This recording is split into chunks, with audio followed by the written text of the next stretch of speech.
Olá pessoal, tudo bem? Então hoje nós vamos estudar um pouquinho de termodinâmica. Termoquímica é uma sub-área dessa termodinâmica, mas a ideia aqui é que nós vamos estudar alguns conceitos relacionados a trocas de energia. Então vamos olhar para algumas transformações e tentar estudar a relação de trocas energéticas entre essas. Tudo bem? Antes de a gente começar a falar tudo isso, a gente vai definir alguns conceitos primeiros para fazer uma breve introdução, mas em aulas anteriores a gente já comentou alguns pontos relacionados a isso. Com o caminhar da aula vocês vão percebendo. Então vamos lá.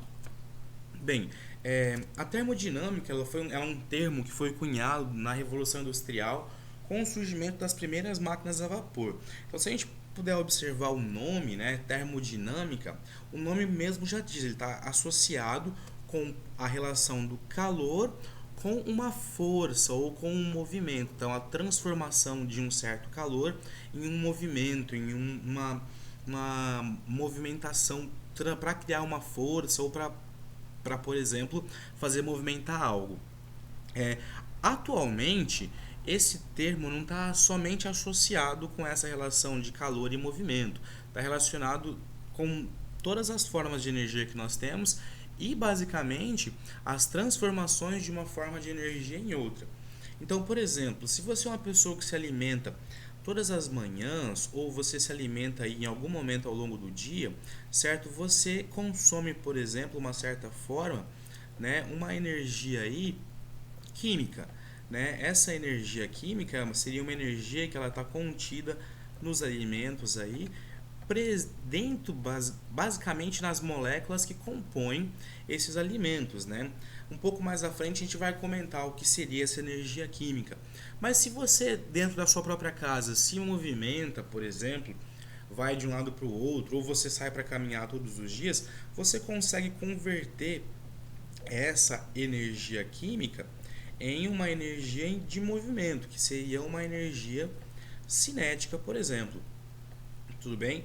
E se você, de uma certa forma, nessa sua caminhada, sair e subir, por exemplo, um morro ou uma rua muito inclinada, por exemplo, você está transformando essa sua energia cinética em uma energia potencial, que é uma energia relacionada aí com a altura, né? Relacionada aí com a ideia da gravidade, uma energia potencial. Então, todas essas formas de energia elas podem ser interconvertidas e estudadas essas conversões umas das outras. Então, é isso que a termodinâmica faz. De uma certa forma, isso é muito interessante para a gente porque está associado, por exemplo, com o motor de combustão que nós utilizamos, está associado, por exemplo, com as reações de combustão que acontecem dentro do nosso organismo para conseguir movimentar e nos dar força para agir durante o dia, tudo bem? E também a termodinâmica, ela consegue de uma certa forma, ela consegue não, ela está preocupada de uma certa forma, né, em estudar um pouco de espontaneidade de algumas reações, tá? Mas ela tem algumas limitações, porque a ideia da termodinâmica é você perceber o sistema como se ele, aquilo que você está estudando, como se ele estivesse em equilíbrio, como se fosse uma foto momentânea. Então você consegue registrar alguns parâmetros iniciais, então uma pressão inicial, um volume inicial, uma temperatura inicial. E também conseguiria, por exemplo, registrar uma temperatura final, um volume final, uma pressão final. Mas a termodinâmica não se importa em como isso ocorre e em qual velocidade isso ocorre. Isso está um pouco mais associado com a ideia de cinética química. Tá? E a termoquímica, como eu disse no início, é uma sub-área dessa termodinâmica como um todo que visa estudar o calor que está conectado às reações químicas. Então, aquele calor que vai ser transferido, que vai ser absorvido, ou toda aquela energética das reações químicas. Aqui, alguns exemplos. Nós temos diamante e grafite, ambos são formados pelo mesmo elemento, carbono, são estruturas alotrópicas uma das outras, né? São formados por um único elemento químico, mas a forma com que eles estão conectados estruturalmente geram dois compostos diferentes.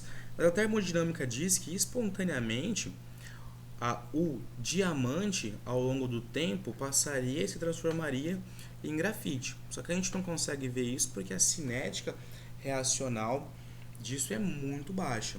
O mesmo ocorre aqui para a reação de combustão do hidrogênio. A termodinâmica diz que essa reação é espontânea. Só que em temperatura ambiente, no ambiente comum que nós vivemos, isso não ocorre, porque a cinética ela é muito lenta. Então o que acontece o que você precisa fazer é dar um start, gerar, fazer com que essa reação aconteça através, por exemplo, de uma diferença de potencial ou colocando uma faísca elétrica, algo dessa forma. Tudo bem? Bom, algumas definições ainda, como por exemplo, sistemas termodinâmicos. O que seria um sistema dentro dessa visão da termodinâmica? É sempre interessante que você tenha claro essas definições em mente para que você consiga perceber qual o fluxo energético que está ocorrendo.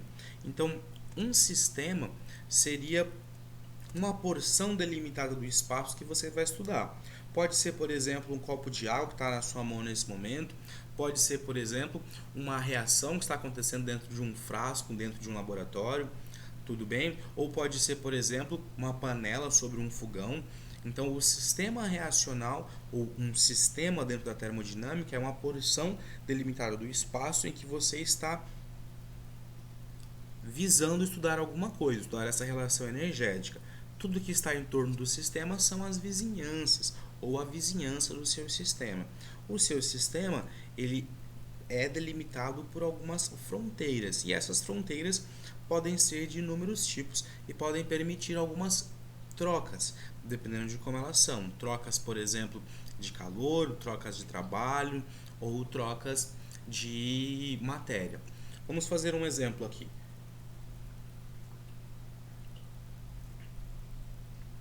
Tudo que está contido dentro do seu sistema na forma de energia, nós chamamos de uma energia interna. Então, essas movimentações de trocas entre sistema e vizinhança modificam essa energia interna do seu sistema. Vamos lá ao exemplo. Imagina que você vai fazer um chá e você coloca sobre o fogão uma panela para aquecer. Aqui, por exemplo, pode ser um becker dentro de um laboratório em que você coloca sobre o tripé do bico de Bunsen com água para aquecer. Bom, as fronteiras do seu sistema estão delimitadas pelo vidro, pelo becker ou pela panela, certo? E dentro dele tem a água. Uma vez que está aquecendo, há trocas de matéria do seu sistema com o ambiente, porque parte dessa água vai aquecer e vai evaporar. A troca de calor da chama para o seu sistema e depois de um tempo do seu sistema para a vizinhança ao entorno. Bom, se você vai fazer um chá, você vai adicionar algumas folhas lá dentro ou alguma coisa para ferver depois de um tempo. Então você também novamente adiciona matéria dentro do sistema. Esse sistema é um sistema termodinâmico chamado de sistema aberto, em que ele permite, a livre troca de energia e de matéria entre sistemas e vizinhanças. Tudo bem? Bom, agora imagina que você vai fazer esse chá em uma panela que está fechada, que está lacrada. As fronteiras estão delimitadas, dentro já vai conter água com o seu chá. E qual vai ser a única troca permitida por esse sistema? Simplesmente a troca de energia entre vizinhança e teu sistema reacional e teu sistema reacional e vizinhança. Não há possibilidade de troca de matéria. Tudo bem? Um sistema como esse é chamado de sistema fechado, em que há simplesmente a possibilidade de troca de energia. E se você, depois que esse chá está feito, coloca esse chá dentro de uma garrafa térmica e lacra e tira uma foto, como foi comentado anteriormente, e vai analisar este estado, este momento, esse sistema é um sistema isolado, que não permite o fluxo de energia e também não permite o fluxo de matéria entre sistemas e vizinhanças.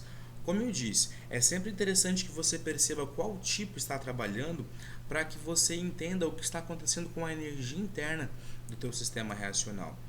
E também perceba que, de uma certa forma, há uma conservação de energia ou uma compensação de energia. Se as vizinhanças estão perdendo energia, o teu sistema está ganhando essa energia.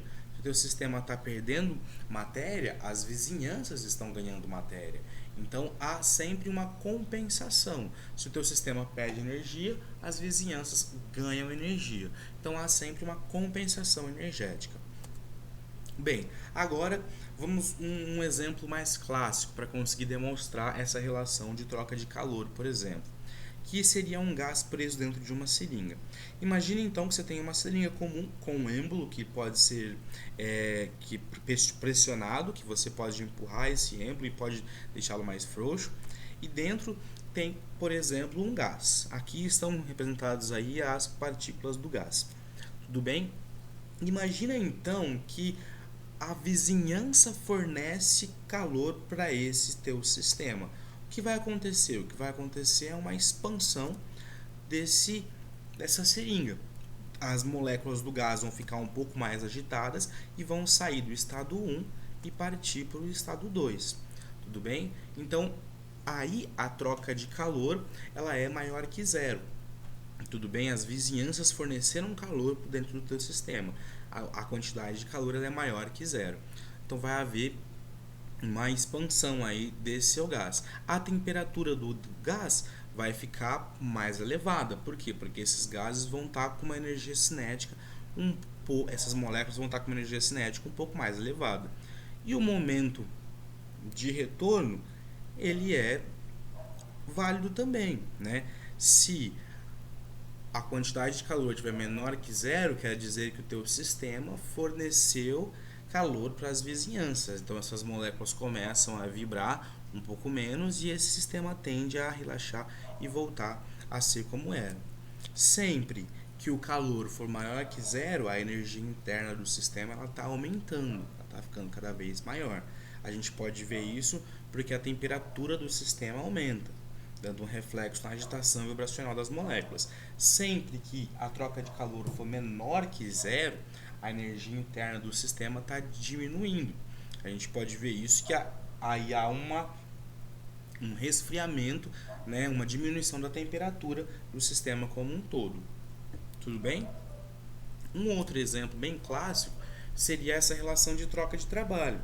Então imagina que você também tem um gás preso dentro de uma seringa a uma temperatura, por exemplo, fixa uma temperatura 1, e aí você vem e pressiona, certo? Essa seringa. O que vai acontecer? Vai haver uma compressão desse gás. Na compressão desse gás, o trabalho foi realizado sobre o sistema. Então as vizinhanças realizam trabalho sobre o sistema. O trabalho ele é maior que zero. Então a energia do sistema também aumenta. Tudo bem? Aqui na expansão, o sistema realiza trabalho. Então o trabalho sobre as vizinhanças, o sistema realiza trabalho. Então o sistema realiza trabalho sobre as vizinhanças. O trabalho aí no caso ele vai ser menor que zero. A energia interna ela vai diminuir. Houve um gasto de energia para que o sistema pudesse fazer esse trabalho de expansão. Tudo bem? Consegue entender essa ideia de troca de calor e troca de trabalho? Por exemplo, algo bem clássico também na troca de calor é, imagina que você vai pegar algo e vai colocar dentro do refrigerador da sua geladeira. Então imagina que você pega uma latinha, né, de refrigerante, não importa o que seja, alguma bebida que você acha interessante, e coloca dentro da geladeira, do congelador da sua casa. Bem, quem é o sistema? O sistema é a bebida que está lá dentro da latinha. Tudo bem? As fronteiras é o metal que compõe a latinha e a vizinhança é o congelador. O que vai acontecer? O que vai acontecer é que o sistema vai fornecer calor para as vizinhanças. Por isso que a latinha de bebida alcoólica, né, de cerveja ou de refrigerante, ela gela. O calor do sistema sai e vai para as vizinhanças. Tudo bem? É isso que ocorre, por exemplo, um exemplo bem clássico. E nessa ideia aqui de trabalho feito sobre o sistema e trabalho feito sobre as vizinhanças, é só você imaginar, por exemplo, algumas máquinas que trabalham com pistão, de comprimir e expandir o gás, por exemplo. Tudo bem? Consegue entender? Então perceba que há uma relação da energia interna e o que pode ser feito com a energia interna do sistema quando há uma troca de calor ou quando há uma troca de trabalho com esse sistema. E aí nós chegamos na primeira lei da termodinâmica, que diz que quando um sistema sofre qualquer mudança física ou química, a variação obtida em sua energia interna, que nós chamamos de U, certo? Delta U, então a variação desse sistema, ela é dada pelo calor adicionado ou liberado no sistema, que mais o trabalho realizado pelo sistema ou liberado no sistema. Então a variação de energia interna é dada aí pelo trabalho que é adicionado ou liberado no sistema e o calor que é adicionado ou liberado no sistema. Então é uma ideia de conservação de energia. Aqui lembrando uma frase bem clássica: nada se perde, nada se cria, tudo se transforma. Então é a ideia de transformação de trabalho em calor ou de calor em trabalho. Aí essa conservação de energia. Tudo bem? Tranquilo até aqui? Se você não entendeu, volta um pouquinho, assiste um pouco com mais calma.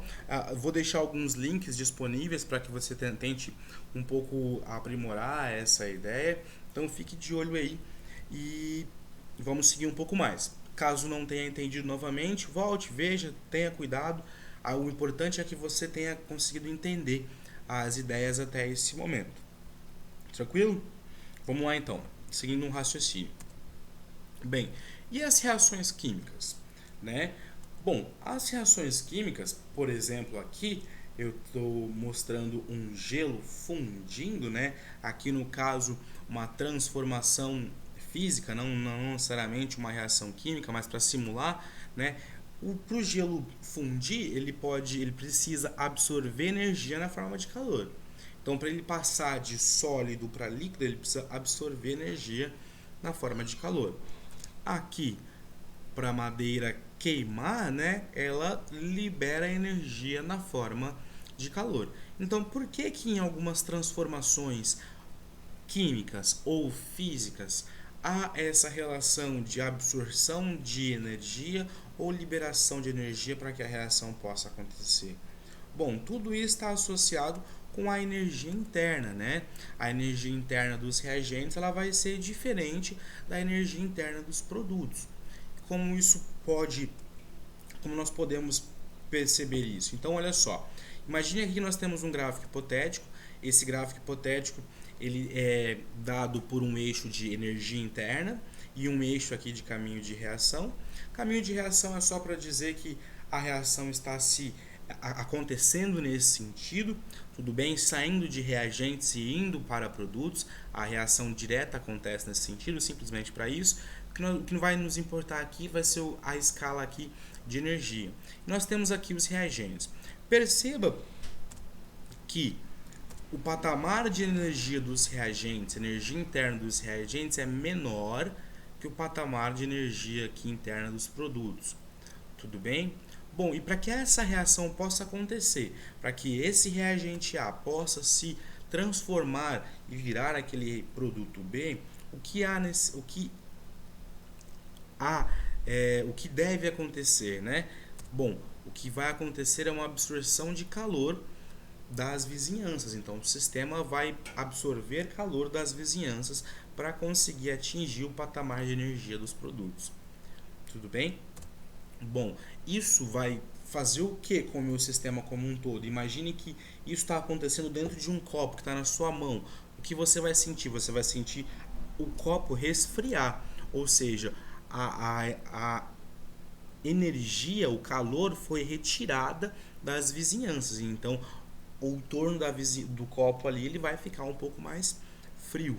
Tudo bem? Você pode pensar nisso como se fosse aquelas bolsas térmicas, tudo bem? Que a gente, por exemplo, quebra ela ao meio, por exemplo, e ela libera dois líquidos, esses líquidos entram em contato um com o outro e reagem, e aí a bolsa ela vai ou aquecer ou ela vai resfriar, tudo bem? Se a bolsa ela resfria todo o seu entorno, quer dizer que aquela reação para o reagente conseguir se transformar em produto, houve, né, a passagem de energia das vizinhanças para dentro do sistema, ou de uma certa forma, uma absorção de calor dos reagentes para que eles pudessem se converter em produto. Então todo o entorno da bolsa térmica vai resfriar, toda a vizinhança vai resfriar. Tudo bem? E se nós tivermos um esquema contrário, em que a energia dos reagentes agora ela é maior, a energia interna dos reagentes agora ela é maior do que a energia interna dos produtos, o que haverá será uma liberação de calor para que esse reagente possa se transformar em produto. E ao liberar o calor, vai acontecer o efeito inverso com a vizinhança. A vizinhança ela vai esquentar, ela vai aumentar a sua temperatura porque houve uma liberação de calor. O sistema forneceu calor para as vizinhanças. Tudo bem? E o que seria essa energia química, né? Essa energia interna aí de um reagente ou de um produto, pensando que eles vão ser duas moléculas, por exemplo, a glicose reagindo com o oxigênio. Bom, essa energia química, pessoal, ela pode ser mensurada de algumas formas. Primeiro poderia ser a energia cinética, em que você tem a vibração e a movimentação dessa molécula como um todo. Então, por exemplo, imagine aqui a molécula da água, certo? Então, a molécula da água, ela vibra de uma certa forma. Então, ela tem uma certa vibração como um todo, uma movimentação como um todo. Então ela caminha ao longo do sistema reacional que ela está presente. Essa seria uma forma, por exemplo, que vai dar, isso seria uma parcela dessa energia química que nós estamos falando. E essa energia vibracional? Essa energia vibracional seria, por exemplo, a energia que nós podemos mensurar aqui de estiramentos e compressões, né, de ligações químicas. Então essa ligação ela pode aqui ficar em alguns momentos um pouco mais distante, mas também ela pode comprimir, ficar um pouco mais perto. Isso está relacionado com o modo vibracional. E o modo vibracional pode ser identificado, por exemplo, pelo infravermelho, tá? Uma outra parcela também que você pode mensurar dessa energia química de uma molécula seria, por exemplo, a energia rotacional. A molécula da água, então, ela pode rotacionar dentro de um sistema, né? Então ela pode ir aí, de uma certa forma, mudando as suas posições dentro de um sistema, rotacionando como um todo, tudo bem? E isso é, por exemplo, identificado pelo micro-ondas. Então, quando você coloca um alimento para aquecer dentro do micro-ondas, em alguns manuais pede para que você, por exemplo, goteje algumas poucas porções de água sobre aquele alimento e leve ao micro-ondas, as ondas vão bater ali naquelas moléculas, vão fazer com que essas moléculas fiquem rotacionando, mudando 180, 360, indo como um todo, sabe? Tipo de 90 em 90 até dar um ciclo completo aí, tudo bem? Como um todo, né? No eixo para que ela se rotacione como um todo.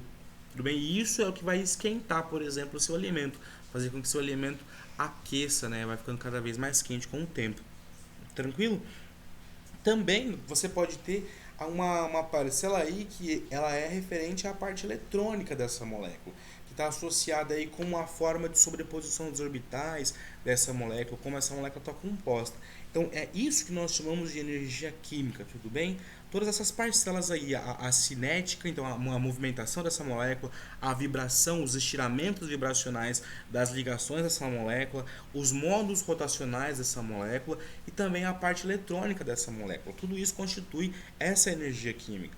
Então, alguns reagentes têm parcelas, tem essa energia química menor que os produtos. Então, para que eles possam se transformar naqueles produtos, atingir um patamar de produto, ele tem que absorver uma certa forma energia, essa energia na forma de calor.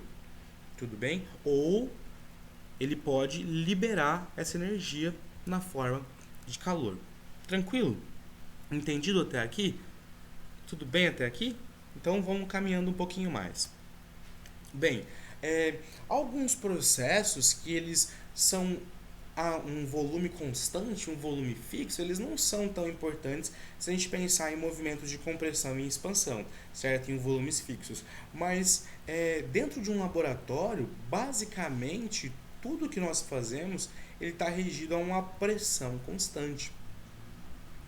Tudo bem? Então, para a quantidade de calor aqui que vai ser absorvido durante um processo, ele vai ter um valor fixo, que você pode mensurar através dessa equação.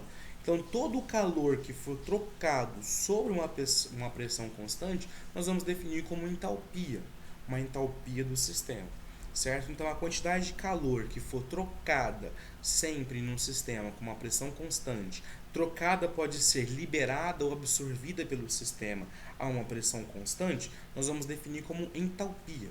Tudo bem? E a entalpia ela tem um símbolo, nós representamos esse símbolo como por um H.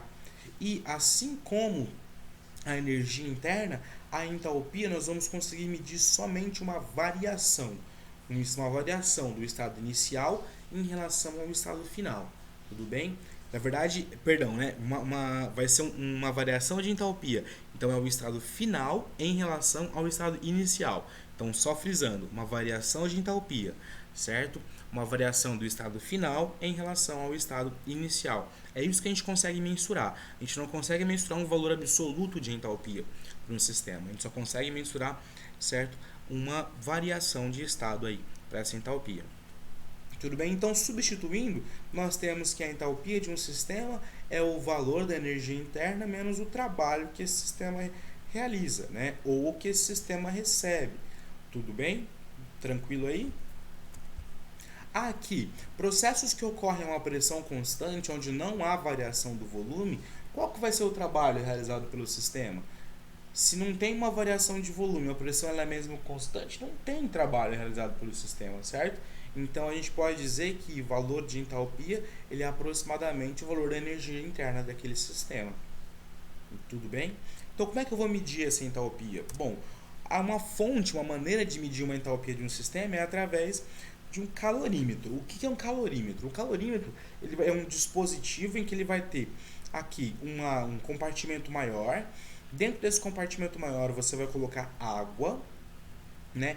E dentro da água você vai conseguir ter um segundo compartimento onde vai acontecer a reação. Então a amostra vai ser colocada aqui. Se a amostra precisa, por exemplo, de um start para acontecer, aqui nós temos um dispositivo de ignição em que você causa uma diferença de potencial, por exemplo, e essa reação comece a acontecer.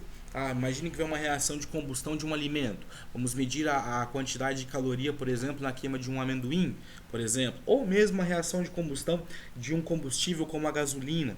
Tudo bem? Precisa de um start para acontecer. Espontaneamente ela não vai acontecer. Então tem um dispositivo ali de ignição. Essas fronteiras aqui permitem a troca de calor do sistema com a água. Tudo bem? E aqui eu tenho um marcador de temperatura. Então a ideia é que eu vou ter uma temperatura inicial para essa água, certo? Então eu vou ter uma temperatura inicial para essa água. Imagina aí então que essa temperatura inicial foi de 20 graus Celsius, certo? E depois que essa reação se processou, eu vou conseguir olhar a temperatura dessa água, a temperatura da vizinhança. Então imagina que está ali como mostrando no ponteiro, marcou 23 graus Celsius.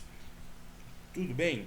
Então você tem aqui um lugar onde colocar a amostra, umas fronteiras. Essas fronteiras permitem a troca de calor com a vizinhança. No caso, a vizinhança vai ser a água e você vai monitorar a variação de temperatura dessa água, dessa vizinhança.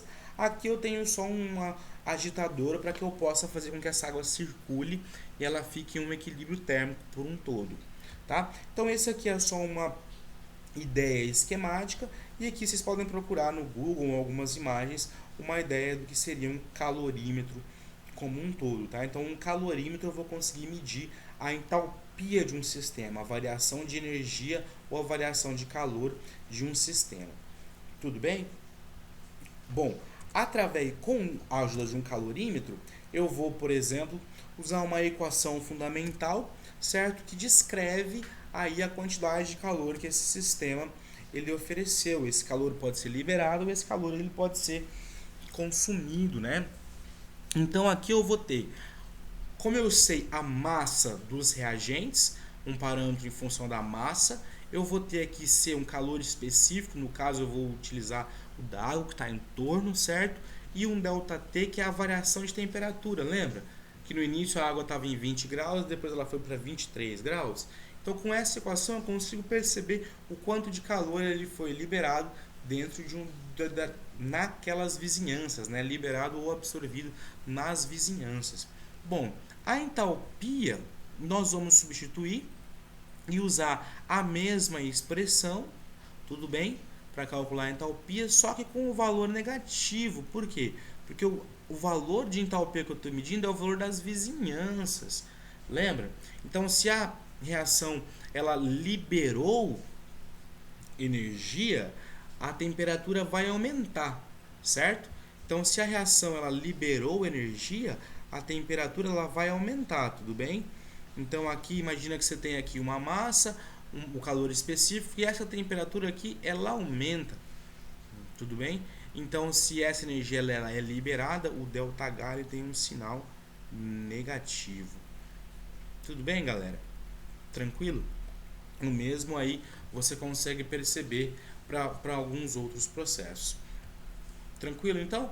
Então você mede aí essa variação de entalpia, né, experimentalmente, por exemplo, através de uma equação fundamental com o auxílio do calorímetro. Tranquilinho aí?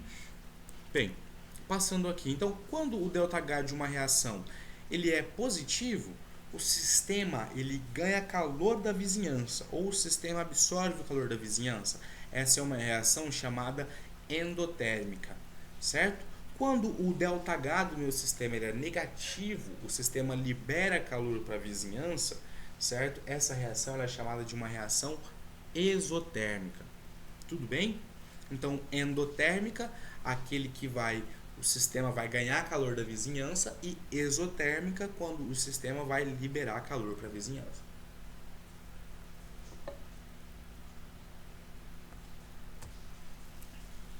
Bom, nem todas as reações nós vamos conseguir colocar dentro de um calorímetro para a gente mensurar a quantidade de calor que vai ser liberada ou que vai ser consumida, né? Só a gente imaginar, por exemplo, algumas reações um pouco mais severas.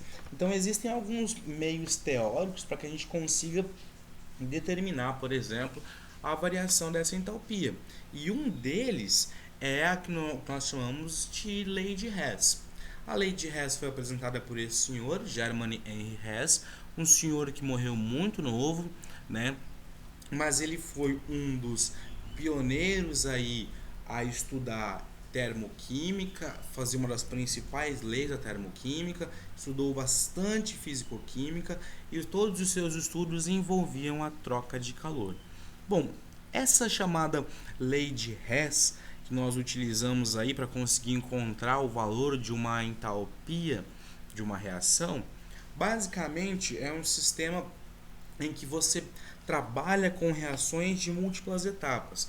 Imagina que você pode fazer múltiplas etapas até conseguir chegar na etapa final, que é a etapa que você quer estudar. Então você tem uma etapa inicial, consegue fazer reações intermediárias até chegar nessa sua etapa final. E aí você consegue ter uma variação, certo, do estado inicial com o estado final de energia.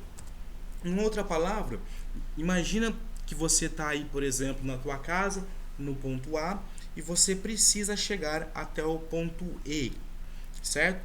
Mas por conta dessa pandemia, ou por conta desse temporal, alguma coisa desse tipo, todo o caminho que você fazia está interditado. Então você tem que fazer um caminho alternativo. Então do ponto A você vai para o ponto B, do ponto B você vai para o ponto C, do ponto C você vai para o ponto D, e do ponto D você chega no ponto E. Tudo bem? Bom, você passou por caminhos intermediários, mas o estado inicial e o estado final em que você está é o mesmo.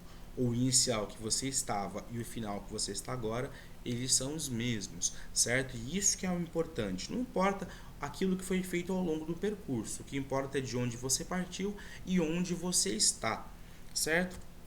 Então, se pensarmos em reações químicas, tudo bem? Isso é o que nós chamamos de reações em múltiplas etapas. Então, à medida que você vai criando aí, por exemplo, intermediários reacionais, você vai colocando esses intermediários reacionais para reagir novamente, você vai formando novos intermediários até chegar naquele estado final, como a gente comentou, A até E. Tudo bem? E o que é importante a gente lembrar aqui, vou só voltar, a ideia não é uma relação energética, então aqui, essa relação energética aqui, esse delta H, vamos colocar aqui global, certo? Por quê? Porque é o da reação que você está querendo analisar. Como será esse ΔH global? Bom, esse ΔH global nada mais é do que o somatório aí de todos esses outros ΔHs aqui, certo? Todas as variações de energia do estado intermediário. Então, tanto de A até B, quanto de B até C, quanto de C até D e quanto de D até E. Então, o ΔH da reação global é o somatório de todos esses estados energéticos que você percorreu até chegar no estado final. Tudo bem? É isso que a lei de Hess diz. Tudo bem, galera? Tranquilo? Conseguiu entender esse conceito até aqui? Então, se não conseguiu, volta um pouquinho. Vou deixar alguns vídeos aí para que você veja de sugestão, tudo bem? Para que você tenha uma outra linguagem. Bom, vamos lá. Continuando o nosso estudo. Aqui um exemplo, tudo bem? Um exemplo bem básico aí que eu peguei para vocês conseguirem entender a ideia. Vamos desconsiderar isso aqui. Tudo bem? Peço desculpas por isso aqui. Mais um exemplo bem básico. Imagina que aqui eu tenho a equação que eu quero atingir, tudo bem? Então aqui está o estado inicial e aqui está o estado final. Em outras palavras, tudo bem? Aqui nós temos reagentes e aqui nós temos produtos, que é o estado inicial e o estado final. Tudo bem? Bom, existem etapas intermediárias com valores aqui de energia, tudo bem? E através dessas etapas intermediárias, vocês precisam descobrir qual o valor de energia desta etapa global, que é a etapa que nós estamos buscando, né? Que é o sistema reacional que nós estamos buscando. Tudo bem? O que é importante você identificar? Bom, em meios práticos aí para que você resolva exercícios como esse ou questões como esse, o que é interessante você perceber? Você perceber que você pode fazer qualquer caminho reacional a fim de sair do estado inicial e chegar no estado final. Se você não vai manipular isso dentro de um laboratório e é um método teórico que você está trabalhando aqui, como as equações termoquímicas, equações que te mostram quantidades, estados físicos e também energia que foi liberada ou absorvida, o que você pode fazer é manipulá-las de uma certa forma, multiplicar, dividir, inverter. Então é isso que você consegue fazer. Interessante que você encontre, por exemplo, quem são os reagentes, quem são os produtos. Então, por exemplo, o SO3 gasoso, ele é um produto. O SO2 gasoso, ele é um reagente, né, na sua equação global. Então, na sua equação global, o SO3 gasoso, ele é um produto. E o SO2, ele é um reagente. Então, qual a manipulação que você vai conseguir fazer aqui? Certo? Você pode, por exemplo, inverter essa equação como um todo, a fim de deixar ele no estado dos reagentes. certo? E a outra você vai simplesmente repetir, por quê? Porque o estado final já está no lugar dele de direito, tudo bem? Então aqui embaixo, ó, inverti a equação. Uma vez que a equação foi invertida, aqui repeti a equação. Uma vez que a outra equação ela ali se repete, o que vai acontecer com os valores de energia? Da primeira equação que nós invertemos, também vai inverter. Então, uma reação que acontece em um sentido liberando calor, no outro sentido ela absorve calor. Então, também tenho que levar isso em consideração. A outra reação manteve o mesmo sentido, ela permanece a mesma aí. Tudo bem? Olha só, a gente faz um traço e vamos tentar encontrar a equação global. Como eu vou encontrar a equação global? Bom, eu vou olhar aqueles que são intermediários de reação. Então, tudo aquilo que tiver com quantidades iguais e estados físicos iguais, ora nos produtos, após aqui a seta reacional, ora nos reagentes, são intermediários de reação. Então eu consigo cancelar isso aí. Então eu consigo cancelar isso aqui, certo? E consigo cancelar isso aqui. Tudo bem? Agora, aqui, se eu tenho 1,5 e aqui eu tenho meio, perdoe, aqui está errado, não é meio, aqui é 1 como um todo, ó. Se você olhar na equação aqui de cima, ele é 1 como um todo. Tudo bem. Então, se eu tenho 1 inteiro de oxigênio, certo? 1 inteiro de oxigênio. Tudo bem? 1 inteiro de oxigênio. E aqui, como produto, e aqui 1,5 de oxigênio como reagente, o que eu vou fazer é cortar aqui, e onde eu tiver mais oxigênio, ele vai permanecer no lugar. Tudo bem? O que sobrou, galera, tem que fazer parte da sua equação global. Então, perceba, da primeira equação, eu tenho o SO2 gasoso, que está aqui antes da seta, e vai permanecer antes da seta. Como nós cancelamos os oxigênios aqui, ó, tudo bem? Me restou o meio antes da seta. Após a seta, SO3 gasoso. O que eu tenho que fazer aqui para encontrar o valor de energia total? Eu tenho que somar, certo? Isso aí.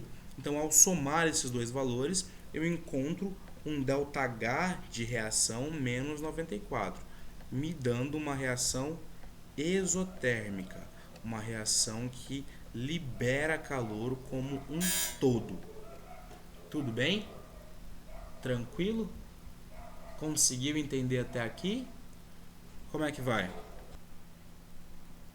Bom, então, de acordo com o que a gente estava falando, a gente pode manipular as diversas etapas da equação a fim de encontrar o ΔH de uma reação final. Então, essa é uma possibilidade para que você encontre a variação de entalpia de uma reação como um todo.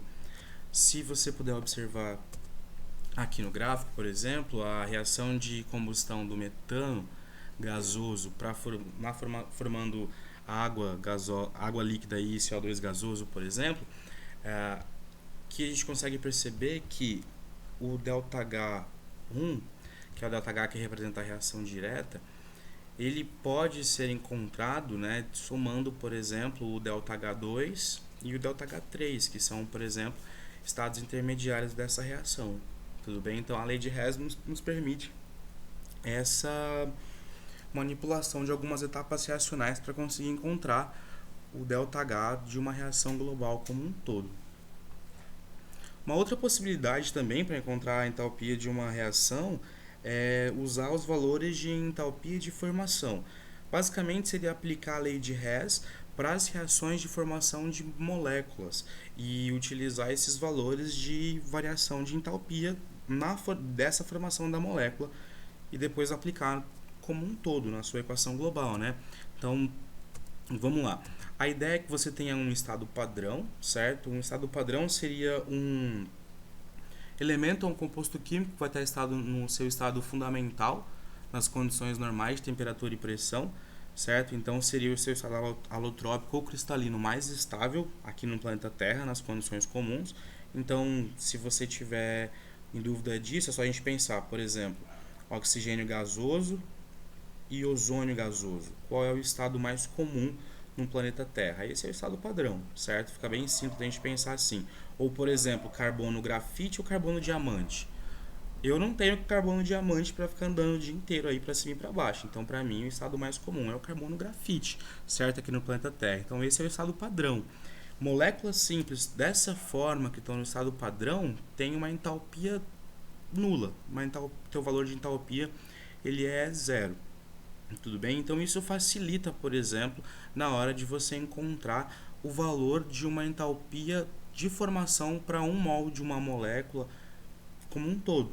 Porque se você pensar que nos seus elementos simples, esses estados eles têm valores nulos de entalpia, toda aquela variação que aconteceu foi simplesmente para a formação daquela molécula. Então toda aquela energia liberada ou absorvida é referente à formação daquela molécula, certo? Então aqui nós temos um exemplo clássico, que é a formação da água líquida. Então você tem aqui H2 gasoso, que é uma substância simples no seu estado mais comum, ou seja, o seu estado padrão, e oxigênio gasoso, que seria uma substância simples no seu estado mais comum, seu estado padrão, formando um mol aí de substância, de água. Tudo bem? Bom, a variação, o ΔH dessa reação é referente aí ao valor de formação dessa molécula de água. Então nós podemos aplicar essas equações na formação de uma equação maior. Então, por exemplo, unir aqui dois estados para fazer a reação entre o CO2 e a água a fim de formar, por exemplo, um outro combustível, certo? Ou fazer a reação de um combustível e buscar aí os valores de entalpia para a água e para o CO2. Então aqui eu tenho uma tabela com diversos valores de entalpia de formação que foram já mensurados. Você não precisa saber todos esses valores, precisa só aplicar esses valores aí em algumas equações. Então, como exemplo a seguir.